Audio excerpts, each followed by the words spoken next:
جوانانی که زن نگرفته تماشا دارید، خیلی زنگیرها تمام، یک بار چشم باز کنید، توی هاتون از اروپایی و امریکایی ها هیچ فرقیت ندارد، یگان فرقیت ندارد.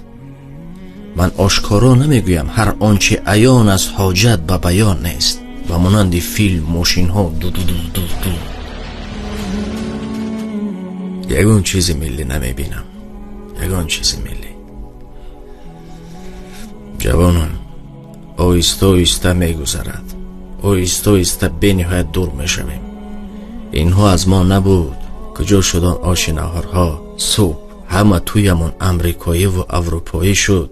شما جوان هستید، بیدار شوید. اکثری ما فقط برای مردم میکنیم. این مردم نخندد، کوشش کنم از اون خوب کنم، کی برای خدا میکنه.